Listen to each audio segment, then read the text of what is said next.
So, Assalamualaikum warahmatullahi ta'ala barakatuhu and good morning or good afternoon or good evening everyone kung anong mga oras nyo to mapapanood. So, I am Nasir Marisaki and I'm going to discuss po on this video yung kung ano yung kultura, tradisyon at kung ano nga ba yung personalities, kinds of personalities meron ang mga Bagobo. So, now I'm going to discuss first kung ano yung culture ng mga Bagobos. Which is, the Bagobos is, they are very known, one of the known indigenous groups or indigenous people here in Mindanao.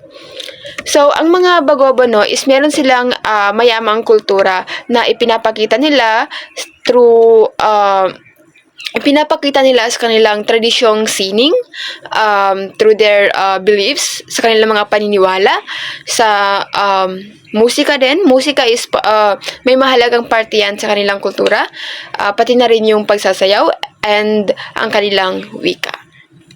So, and sa kabila ng modernisasyon na nangyari sa mundo is ang mga Bagobo is patuloy pa rin nilang pinangalagaan yung kanilang mga culture. And it's important for us to know them para maunawaan natin kung ano yung identidad nila bilang isa sa indigenous groups or indigenous people dito sa bansang Pilipinas. So, now, let's dive in or isa-isahin natin kung ano nga ba yung kanilang mga culture. So, first is ang mga Bagobo is meron silang traditional na sining at gawaing kamay. Like, gumagawa sila ng mga products gamit mismo ang kanilang mga precious hands. And it's like handworks yung mga pinoproduce nilang mga products. Like, that is one of the pinakakahangang-hangang aspect ng mga Bagobo, ng kanilang culture, rather, is yung husay nila sa paghahabi, sa paggawa ng mga brasswork at beadworks. Like, dito sa brasswork, no, is gumagamit sila ng tinatawag na lost wax method, which is, this is very traditional process sa paggawa ng tanso. Like, dito gumagamit sila ng wax mold base sa sa gusto nilang design. And then, pagkatapos is binabalot nila yun ng parang clay. And then, kapag natuyo na yung clay, is pinapainitan nila yun para matunaw yung wax. And then, doon na nila papalitan ng tunay na tanso. So, kapag tumigas na yung tanso, is doon na inaalis yung clay. And then, boom, doon na makikita yung very beautiful, very masining na brass ornament. Yeah, brass ornament.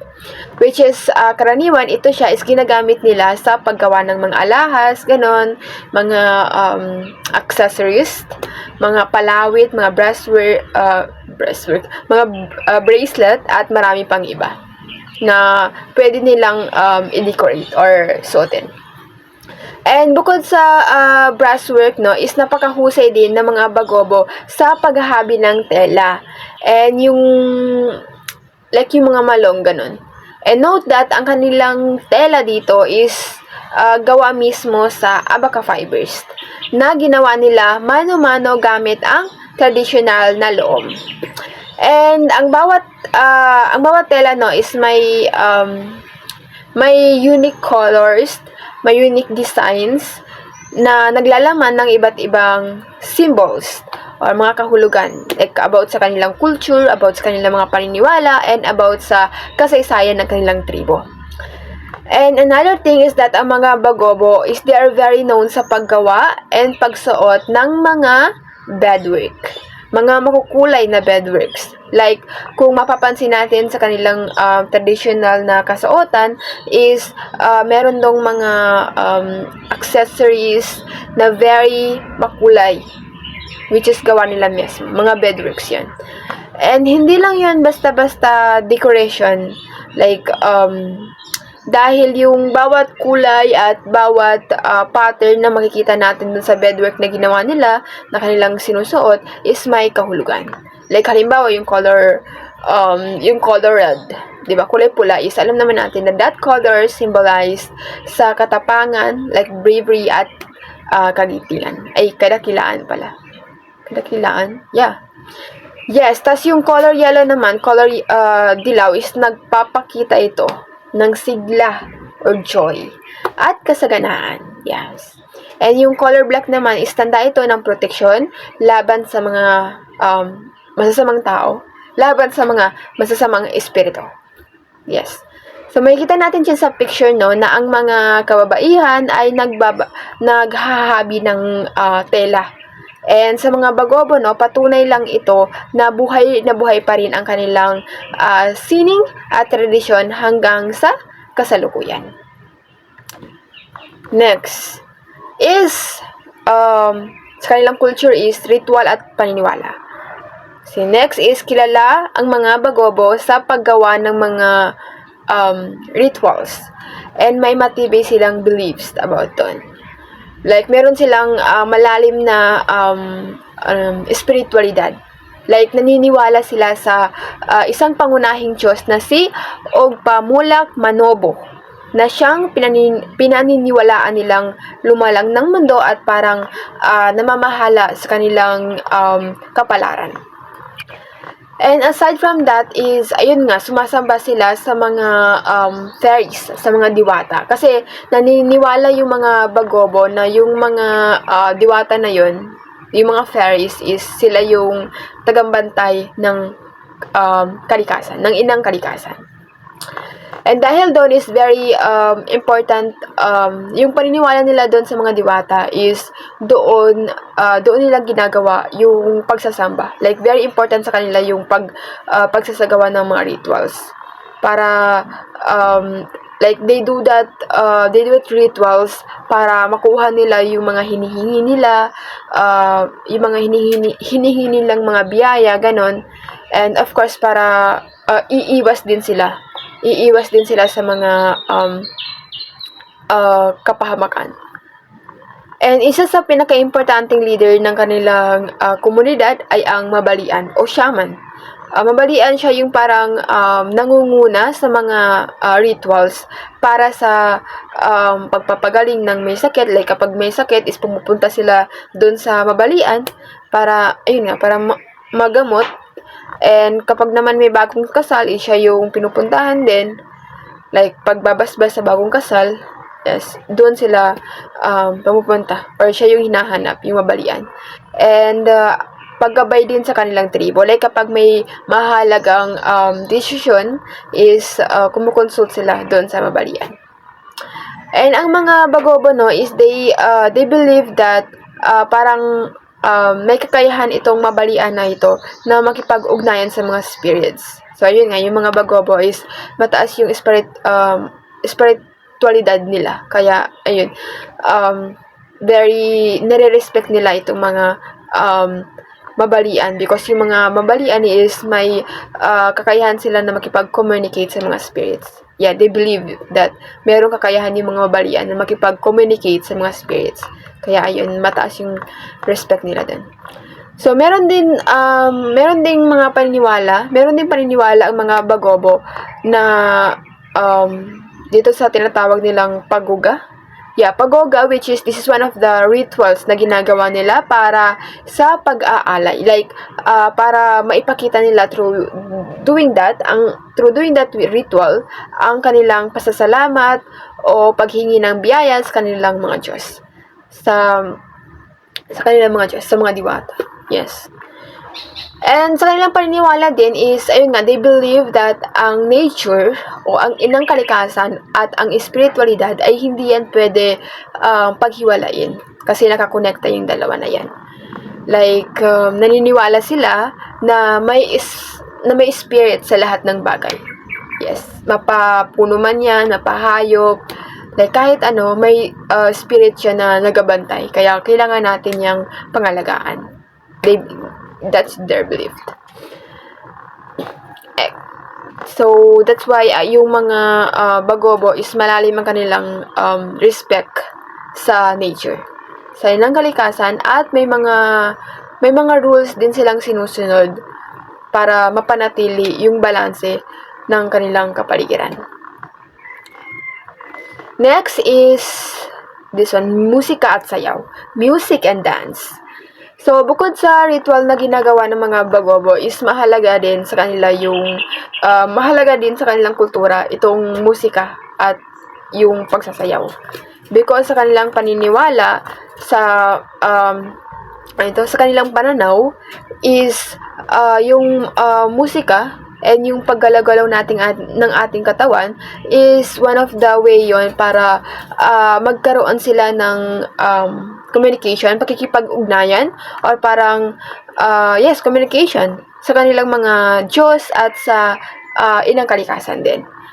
And here, gumagamit sila ng iba't ibang instrument. Yes, very important. Tulad ng gong, ng tambol, at ng kawayan. So, yung gong at tambol ay karaniwang ginagamit nila sa ritual at kapag may mga pagdiriwang sila. And yung kawayan naman is ginagamit nila kapag may mga alyu-alyuan, ganun. Kapag may mga party-party. Tama ba yun? Yes. And then, ang isa sa pinakakilalang traditional na sayaw ng mga Bagobo ay ang tinatawag na binanog. Binanog, which is in here parang ginagaya nila yung galaw ng ibon. Yes, ginagaya nila yung galaw ng isang ibon. Like yung step nila sa sayaw na yun is very powerful, very energetic.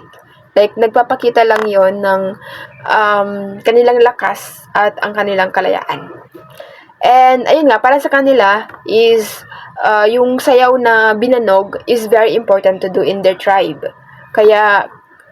Kasi for them is yung ibon is, ayun nga, tinuturing nilang, yung ibon is tinuturing nilang sagradong nilalang na may kakayahang makipag-ugnayan sa inang kalikasan. And makipag-ugnayan sa mga spirits. Kaya, ayun, yun yung very important dance na dapat is hindi mawala sa kanila.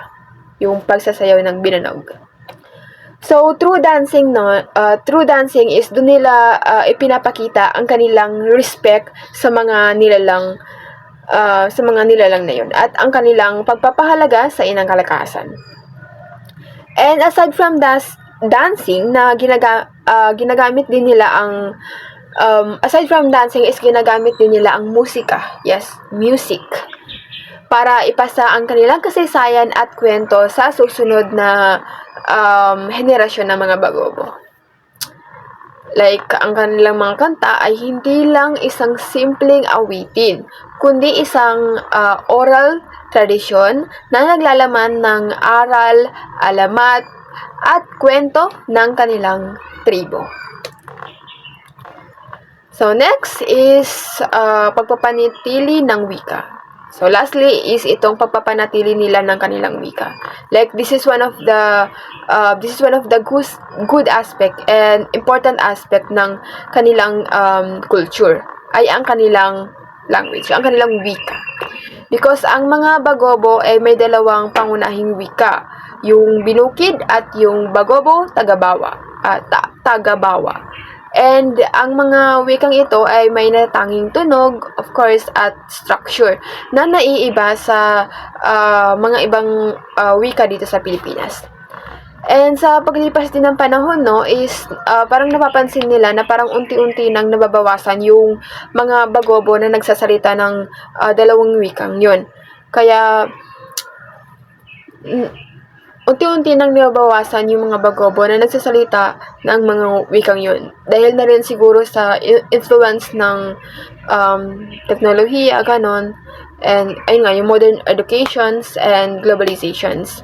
Kaya naman, ang mga matatanda sa kanilang tribo ay patuloy na nagsisikap na ipasa ang kanilang kaalaman sa wika, sa kanilang wika sa mga mas nakakabatang mga Bagobo.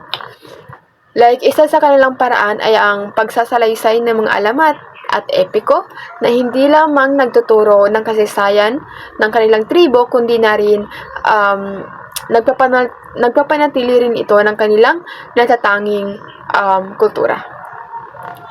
So, dyan sa larawan is makikita natin ang grupo ng isang grupo ng Bagobo na nagtatanghal gamit ang kanilang tradisyonal na kasuotan at musika. And isa ito sa paraan upang maipakita at mapanatili ang kanilang identidad bilang isang pangkat etniko. So, now let's proceed sa kanilang tradisyon. Sa kanilang kakaibang tradisyon, sa kanilang kaugalian sa lipunan, and their beliefs tungkol sa pag-aasawa at pamilya, and sa kanilang spiritual na paniniwala. And marami pang natatanging tradisyon ng mga Bagobo. So, first is itong pagtawag nila sa mabalian. Like what I mentioned earlier sa kanilang culture is ang mga Bagobo is they have so much respect dito sa mga mabalian. Mabalian, they are some kind of shaman, babaylan, o spiritual na leader ng kanilang tribo. Like sila yung itinuturing na tagapagpagaling. Like kapag may sakit is doon nila dinadala sa mga mabalian para sa paggamutin. Like, gumagamot yung mabalian through herbal medicine or dasal or kaya naman ay ritual. And bukod sa paggagamot is may tungkulin din yung mga mabalian sa pagsasagawa ng mga ritual para sa agrikultura at iba pang mga mahalagang okasyon sa kanilang komunidad. Like sila yung nagbibigay din ng gabay sa kanilang tribo kapag may mahalagang desisyon. Ayun nga, dito sila pumupunta sa mabalian. And then, yung mabalian, sila din yung parang nagpapanatili ng maganda and mabuting ugnayan ng mga tao, ng mga Bagobo sa kanilang mga Diyos at sa mga spirits, mga diwata. Next is ang mga Bagobo is they allowed or they do polygamy. Polygamy, like ito yung pagkakaroon ng higit sa isa pang asawa. Like parang duwaya din sa aming mga Maguindanon. Pero sa mga Bagobo is hindi lahat ng lalaki ay may kakayahang magkaroon ng maraming asawa. Like ito is karaniwan lang makikita sa mga mayayaman or yung mga makapangyarihang mga pamilya. Ganun. Tulad ng mga pinuno ng kanilang tribo. And sa kanilang paniniwala, is ang pagkakaroon ng maraming asawa ay simbolo ito ng kayamanan at mataas na estado sa kanilang lipunan. Pero ayun nga, hindi ito basta-basta ginagawa. Dahil may kasamang, of course, responsibilidad. And ang pagkakaroon ng maraming asawa dapat is kayang i-provide ni lalaki lahat ng pangailangan ng kanyang pamilya, ng kanyang asawa. Para mapanatili niya yung kapayapaan sa kanilang tahanan. Next is, ang mga Bagobo is, noon lang naman to, is may sistema silang pang-alipin. Slavery. Inaalipin nila yung mga tao. At minsan, yung mga taong yon is tinutubos or parang nakukuha ulit ng kanilang mga pamilya kapag bumibigay sila ng kayamanan, of course, at iba pang mga bagay. And thankfully, sa paglipas ng panahon is sa kanilang tribe is yung pang-aalipin is unti-unti na ling nawala. And karaniwan dito is ang mga nagiging alipin is yung mga taong bihag mula sa digmaan o yung mga taong hindi nakakabayad ng utang. Ganun. So, sa pagpapakasal naman, sa mga Bagobo ay yung wedding, yung pagpapakasal is hindi lang yan basta-bastang simpleng pagsasamagod ng dalawang taong nagmamahalan or kahit hindi nagmamahalan. Like, it is very important occasion sa kanilang, is very important na seremonya sa kanilang tribo. Kasi mayroong kasamang matatandang paniniwala at tradisyon kapag may wedding sa kanila. So, dito sa kanila, kapag may kasal, again, is isa yung malaking pagdiriwang sabog. And ang piging ng kasal o handaan ay punong-puno ng pagkain, musika, of course, at sayawan. Parts of their culture. Musika at sayawan. So, karaniwan dumadalo sa mga kasal, kapag may kasal sa kanila, is yung buong tribo. Yes, very supportive. Yung buong tribo nila is nandoon bilang simbolo na rin ng kanilang suporta at pagbati sa bagong mag-asawa. And sa handaan naman nila is may iba't ibang ritual na isinisagawa upang bigyan ng blessings. More blessing to come yung bagong kasal. Yung bagong mag-asawa. Tulad ng pag-aalay ng pagkain, pag-aalay ng pagkain sa mga ninuno at sa mga espiritu. Is spiritualidad. Mataas talaga yung spiritualidad nila. So, minsan naman is may traditional na sayaw at musika rin upang ipagdiriwang ang bagong yugto ng kanilang buhay. So, isa rin sa pinaka-importanting bahagi ng kasal ng mga bagobo ay ang tinatawag na bigay kaya. Hindi yan mawawala. So, bigay kaya, this is like some kind of gifts, ganun. Pagbibigay ng anong tawag dito? Duri, ganun. Nagbibigay ng gifts yung lalaking ikakasal sa pamilya ng babae bilang tanda ng kanyang kakayahan at dedikasyon. Parang yan, duri. Like, pwede siyang magbigay, yung lalaki is pwede siyang magbigay ng mga alahas, ganon, hayop, baka. Yes. At iba pang mga mahalagang bagay. And yung halaga na binibigay ng lalaki sa pamilya ng babae is depende sa estado ng pamilya ng babae. Like, kapag mas mataas ang kanilang katayuan sa lipunan, mas mataas din ang hinihinging bigay kaya doon sa lalaki. Yes. Tapos, dito rin sa traditional na kultura ng bagobo, is hindi lang yung dalawang taong nagmamahalan ang, nagde-decide kung sila ay magpapakasal. Because sa kanilang tribo is very important ang say ng kanilang parents. Hindi yan mawawala. Like, malaki yung papel na ginagampanan nila sa pagsagawa ng mga decision and etc. Like, minsan may tinatawag na arranged marriage sa kanila, kung saan ang magulang ng lalaki at babae ay nagkakasundo upang ipakasal yung kanilang dalawang anak. Kasi naniniwala sila na mas mainam na ang mga magulang ang pumili ng magiging asawa ng kanilang mga anak para sa kanila,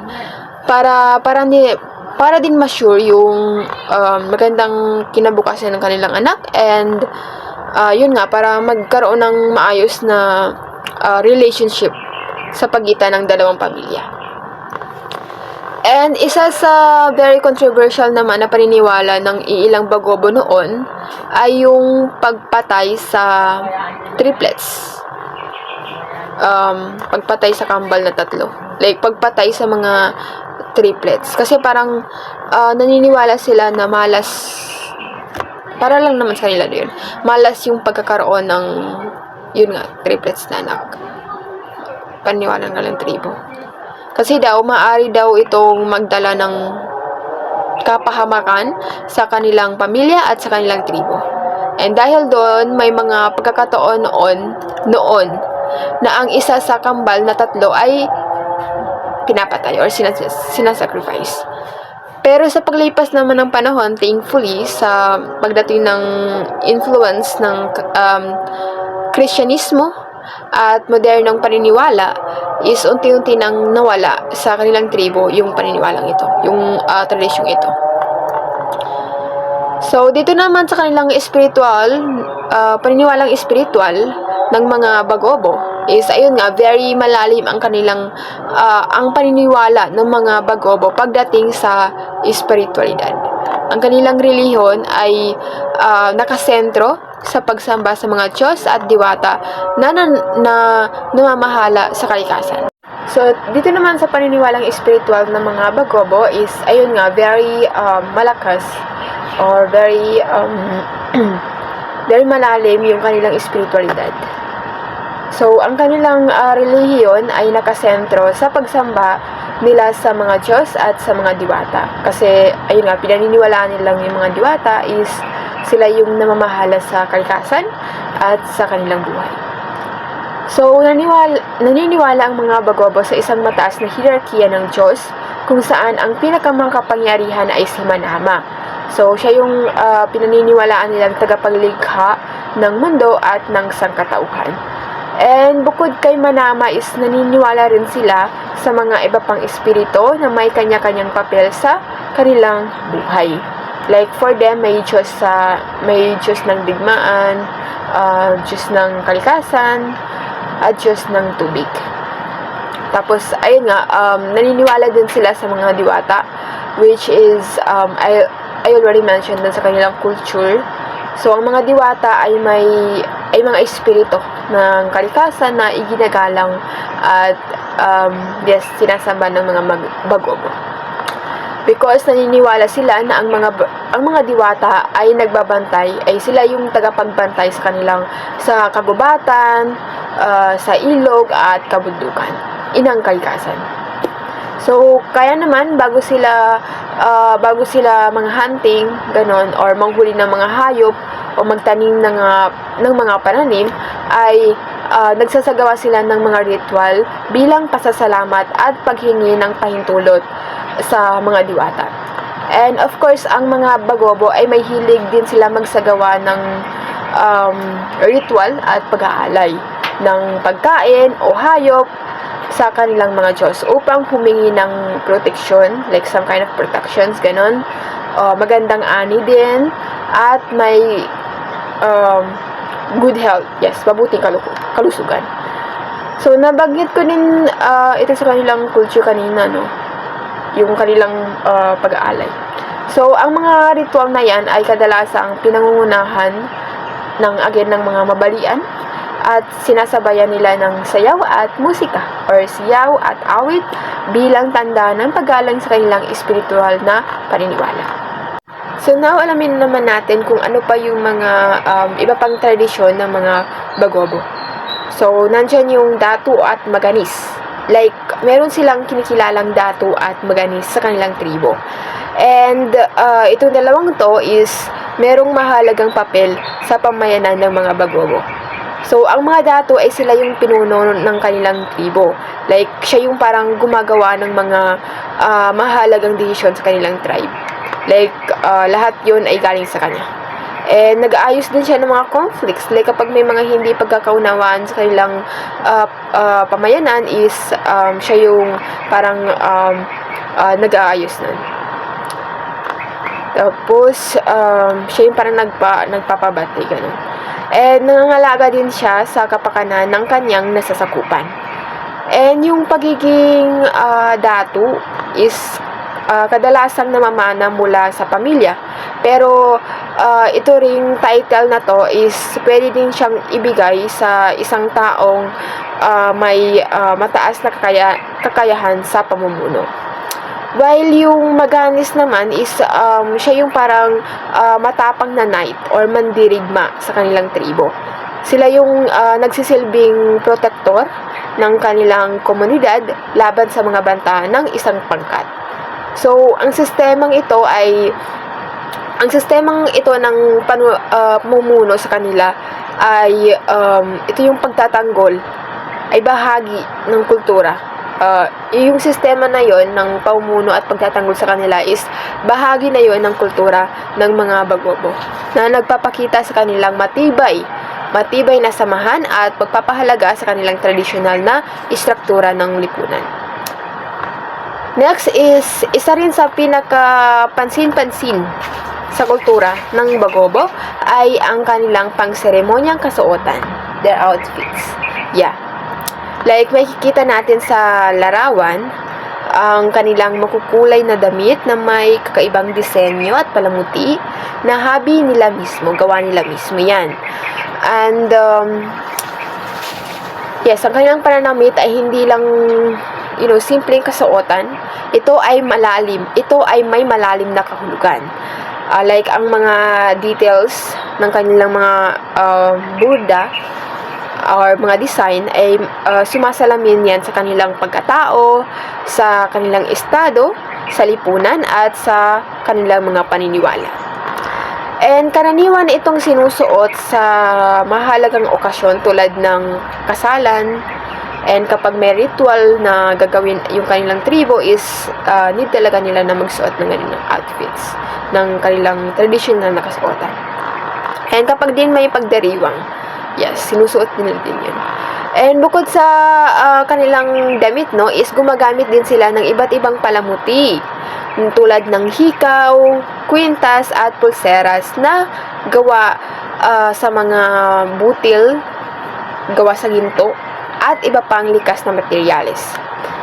And speaking of kasuotan, is ang mga bagobo is yung mga matatandang bagobo is madalas nilang ginagamit or para sinusuot yung tinatawag ng kaha ng bunga ng nganga. Kaha ng bunga ng nganga. So, ang nganga ay isang uri ng ninangata na halo ng bunga ng betel, dahon ng ikmo at apog. This is like very important na bahagi ng kanilang kultura. At kadalasang ginagamit sa mga ritual at panlipunang pakikipag-ugnayan. Like kapag may pagpupulong o pag-uusapan sa loob ng tribo, madalas na may kaha ng bunga ng nganga bilang tanda ng mabuting pakikutungo. And isa itong parang simbolo ng respeto. Lalo na sa mga matatanda. Like kapag inalok kanila ng nganga, ito ay isang pahiwatig ng paggalang at pakikipagkaibigan. Next is mga kampanilya or bells. So, ang mga bells, ito ay makikita rin natin sa kanilang mga kasuotan at kagamitan. So, ang mga bells is hindi lang basta decorations, kasi hindi lang basta-basta decoration sa kanila. Kasi ito ay may mahalagang papel sa kanilang kultura. Yes, sa kanilang kultura at tradisyon ng mga bagobo. So, karaniwan ito siya ay isinusuot ng kabaihan at kalalakihan bilang palamuti sa kanilang damit o sa kanilang alahas. At madalas itong ginagamit sa seremonya at kapag may mga ritual. Yes. Because parang naniniwala ang mga bagobo na yung tunog ng mga bells ay may kakayahang magtaboy at mangakit ng mga masasamang espiritu, mga malas, ganon, and mangakit naman ng mga swerte. Yes. Aside from that is, ito rin ay sumisimbolo ng yaman at katayuan sa lipunan. Like, ang mga taong may maraming bells sa kanilang kasuotan ay tinuturing na may mataas na estado sa kanilang komunidad. Lastly is itong storytelling. Yes, kwentuhan. They're very known, mga bagoboys, they're very known sa storytelling. Like, ito ay isang mahalagang bahagi ng kanilang kultura. Like, ang kanilang kwento ay madalas na ipinapasa mula sa henerasyon hanggang sa henerasyon sa pamamagitan ng pasalitang tradisyon. Ayun nga, pagkukwento. And karaniwan itong ginagawa sa gabi habang nagtitipon-tipon ang pamilya o buong tribo o buong komunidad. And ang mga kwento ng bagobo ay maaaring tungkol sa kanilang mga bayani. Meron ding mga aral sa buhay na nagpapakita ng tamang asal at pagpapahalaga sa kalikasan. And bukod sa pagiging isang paraan ng pagpapanatili ng kanilang kultura, is ang storytelling ay isa ring paraan ng pagpapalakas ng ugnayan sa pagitan ng mga miyembro ng kanilang tribo. Like sa pamamagitan ng Like sa pamamagitan ng ganitong tradisyon, ganitong storytelling na to is naipapasa nila ang kanilang kaalaman, ang kanilang kasaysayan, and of course ang kanilang mga beliefs, ang kanilang mga paniniwala sa susunod na henerasyon pa.